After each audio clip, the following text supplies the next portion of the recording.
एक बार एक छोटा सा बच्चा एक पेड़ के पास खेलने जाया करता था। उसे खेलता देखकर वृक्ष बहुत खुश होता था। उस वृक्ष को छोटे से बच्चे से प्रेम हो गया।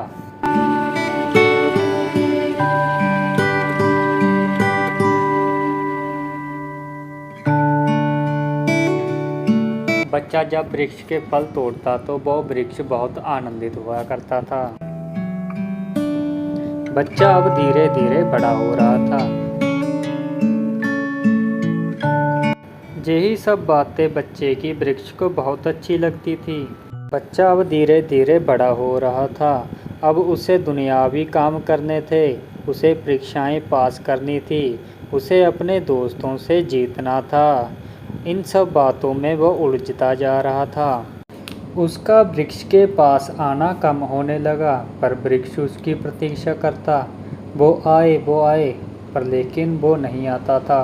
वो अपनी मर्जी से कभी कभार आता। जब वो नहीं आता था तो वृक्ष बहुत उदास हो जाता। ऐसे ही बच्चा बड़ा होता गया और उसके वृक्ष के पास आने के दिन भी कम होते गए। उस बच्चे की महत्वाकांक्षाएं बढ़ रही थी। उसके अंदर लालच पैदा हो रहा था, बाकी लोगों की तरह। फिर एक दिन जब वृक्ष के पास से गुजर रहा था तो उसने आवाज़ दी, सुनो, तुम आते क्यों नहीं? मैं तुम्हारी प्रतीक्षा करता हूँ। तुम्हारे पास है ही क्या जो मैं तुम्हारे पास आऊँ? मुझे रुपए चाहिए। अक्सर अहंकार पूछता है, क्या है तुम्हारे पास जो मैं आऊँ? अगर कुछ नहीं है तुम्हारे पास तो मैं नहीं आऊँगा। क्या तुम तभी आओगे जब मैं तुम्हें कुछ दे सकूं? मैं तो तुम्हें सब कुछ दे सकता हूं, पर मेरे पास रुपए नहीं हैं।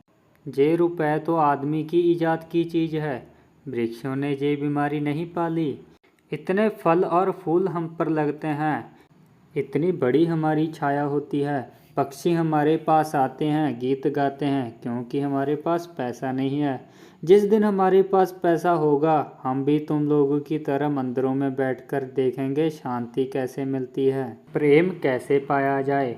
मेरे पास रुपए नहीं हैं तो मैं क्यों आऊँ तेरे पास? जे तेरे पास पैसे नहीं हैं, मुझे वहाँ जाना पड़ेगा जहाँ पर पैसे हैं, क्योंकि मुझे रुपयों की ज़रूरत है।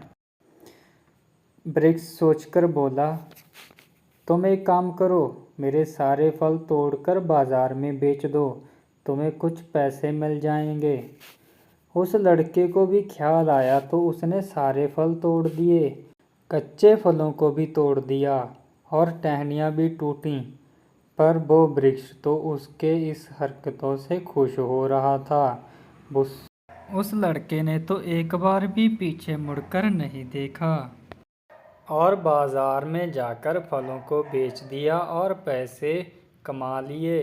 वो लड़का पैसों से और पैसे बनाने की रेस में लग गया और उस वृक्ष को भूल गया। काफ़ी समय वो वृक्ष के पास नहीं आया।